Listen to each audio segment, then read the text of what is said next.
চাকরি প্রত্যাশী আমার ভাই ও বোনেরা, আশা করি আপনারা সকলে ভালো আছেন, আমিও ভালো আছি। গণপূর্ত অধিদপ্তর যে একটা নিয়োগ বিজ্ঞপ্তি প্রকাশ করছে সকলেই জানেন, যে 669 পদে। এখন বিষয়বস্তুটা অনেকে আমাকে ফোন দিচ্ছেন, জানতে চাচ্ছেন যে ভাই আসলে কোন পদটিতে আবেদন করলে আমার ভালো হবে এবং চাকরি পেতে আমাদের সহজ হবে কোন পদটিতে। যেহেতু আরেকটা বিষয় হলো, এখানে তারা উল্লেখ মানে মানে বিজ্ঞপ্তিতে বলেই দিয়েছে যে একজন প্রার্থী একাধিক পদে আবেদন করতে পারবে না।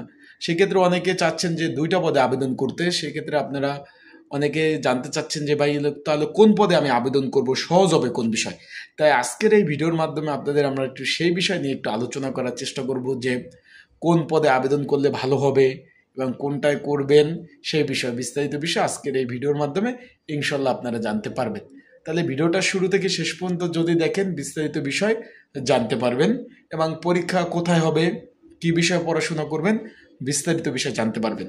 আমার হাতে কিন্তু নিয়োগ বিজ্ঞপ্তিটা রয়েছে। এখানে মোট 6 ক্যাটাগরি পদে কিন্তু নিয়োগটা রয়েছে। আমরা যদি একটু দেখি, এখানে রয়েছে আপনার অফিস সহায়ক 61 জন লোক নিবে, তারপর নিরাপত্তা প্রহরী 81 জন লোক নিবে, মালি নিবে 18 জন। আমরা দেখতে পাচ্ছি এটা হলো প্রথম নিয়োগ। আর দ্বিতীয় নিয়োগে হিসাব সহকারী 111 জন, অফিস সহকারী কাম কম্পিউটার 76 জন, কার্য সহকারী 144, নকশাকার 11 আর একটা 29 জন। এখন এই যে ক্যাটাগরি, মোট ক্যাটাগরি হলো 7। এখানে উপরে নিয়োগে রয়েছে 5 ক্যাটাগরি আর তারপরে ক্যাটাগরি রয়েছে 3টা, মোট 8 ক্যাটাগরি।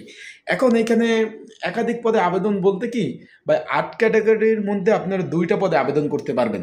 অনেকে একটু ভুল বুঝতেছেন যে ভাই এখানে লেখা রয়েছে একাধিক পদে আবেদন করা যাবে না। নিয়োগ কিন্তু ভাই 2টা, আবারও বলতেছি নিয়োগ কিন্তু 2টা।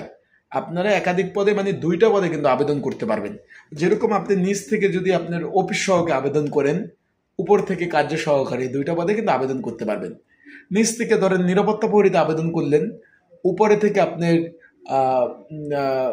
কম্পিউটার অপারেটর পদে আবেদন করতে পারলেন। সেই ক্ষেত্রে এটা নিয়ে কিন্তু আপনাদের যে একটা দ্বিধাদ্বন্দ্ব আশা করি দূর হয়েছে। এখন কোন পদে আবেদন করবেন, এখন এখানে একটু আপনাদের বিষয়টা আলোচনা করি। আমরা যদি নিচের নিয়োগটা একটু চলে যাই, আমার হাতে নিচের নিয়োগটা রয়েছে। এইখানে যে 3টা পদ রয়েছে, অফিস সহক, মালি এবং নিরাপত্তা প্রহরী। এখানে অফিস সহক চেয়েছে মাধ্যমিক বা দাখিল পাস, নিরাপত্তা প্রহরী 8ম শ্রেণী, মালি 8ম শ্রেণী। এখন আপনাদের বলবো যারা মাধ্যমিক পাস রয়েছেন তারা আপনারা অফিস সহকে আবেদন করেন। এখানে আপনাদের যেটা বলবো যে নিরাপত্তা প্রহরী পদে আবেদন করার প্রয়োজন নাই। বিষয়টা আশা করি আপনি বুঝতে পারছেন। আপনারা তাহলে একটা কাজ করেন, অফিস সহক পদে আবেদনটা করে ফেলেন, কারণ নিরাপত্তা প্রহরী পদে আবেদন করার প্রয়োজন নেই, ওইটাই আবেদন করেন তাহলে হবে। আর একটা বিষয় হলো যারা 8ম শ্রেণী পাশ আছেন, এখানে যারা একটু উচ্চ লম্বা আছেন, যেহেতু এখানে বলছে যে উচ্চতা চায় নাই কিন্তু শারীরিক ফিটনেস চেয়েছে, যে শারীরিক ফিটনেস ভালো হতে হবে, সেক্ষেত্রে আপনাদের বলবো যারা উচ্চ লম্বা আছেন তারা নিরাপত্তা প্রহরীতে আবেদন করেন, আর যারা একটু শর্ট আছেন তারা মালিতে আবেদনটা করতে পারেন। এটা হলো আমার ব্যক্তিগত মতামত। তারপর আপনাদের ইচ্ছা, আপনাদের এই আবেদন করতে পারবেন। এখন উপরে নিয়োগে কি কোনটা আবেদন করবেন সেটা আমি বলে দেই। তার আগে বলে দেই, এই পদে অনলাইনে আবেদন করতে হবে আর পরীক্ষা হবে এমসিকিউ আকারে। তাই যারা অনলাইনে নির্ঝামেলায় ত্রুটিমুক্ত যারা আবেদন করতে চান, অ্যাপ্লাই করতে চান, আমার স্ক্রিনের উপর হোয়াটসঅ্যাপ নাম্বার রয়েছে, ডিসক্রিপশন বক্সে নাম্বার রয়েছে, এই নাম্বার আমাকে মেসেজ করতে পারেন, হোয়াটসঅ্যাপে যোগাযোগ করতে পারেন। যোগাযোগ করে আপনারা কিন্তু সাজেশনগুলো নিয়ে পড়তে পারবেন যাদের প্রয়োজন আছে। আর যারা নির্ঝামেলায় ত্রুটিমুক্ত ঝামেলা এড়াতে আবেদন করতে চান, আমার হোয়াটসঅ্যাপ নাম্বারে মেসেজ দিন, আমি সুন্দরভাবে আপনাদের আবেদনগুলো কিন্তু করে দিতে পারবো। আশা করি বিষয়টা বুঝতে পারছেন না। এখন উপরের যে নিয়োগটা রয়েছে আমরা সেখানে একটু চলে যাই। এখানে আপনারা কার্য সহকারীতে আবেদন করতে পারেন, বা যারা কম্পিউটার ভালো জানেন এখানে হিসাব সহকারে আবেদন করতে পারেন, বা অফিস সহকারী কম্পিউটার অপারেটর।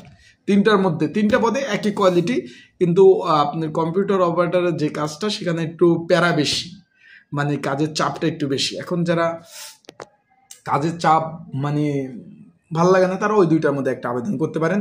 আর পরীক্ষা এমসিকিউ আকার হবে, পরীক্ষা হবে ঢাকাতে পরীক্ষা হবে। আবারও বলতেছি, পরীক্ষা হবে এমসিকিউ আকারে, পরীক্ষা ঢাকাতে অনুষ্ঠিত হবে। তাই আপনারা সেভাবে প্রিপারেশন নিতে পারেন। যারা আবেদন করতে চান তার এই যে স্ক্রিনের উপরে নাম্বার রয়েছে, ডিসক্রিপশন বক্সে নাম্বার রয়েছে, সাজেশন এবং আবেদন দুটাই কিন্তু আমার হোয়াটসঅ্যাপে যোগাযোগ করলে আপনি করে দিতে পারবো।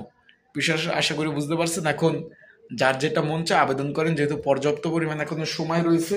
এখন সার্ভারে কিন্তু একটু প্রবলেম আছে ভাই, ওদের আবেদন করতে গেলে তাই একটু বারবার ট্রাই করবেন। সার্ভারে প্রবলেম, 31 অক্টোবর পর্যন্ত আবেদনের লাস্ট ডেট, তো পর্যাপ্ত পরিমাণ সময় আছে। তারপর সার্ভারে প্রবলেম হয় মাঝে মাঝে, একটু ট্রাই করে নেবেন। আসসালামু আলাইকুম।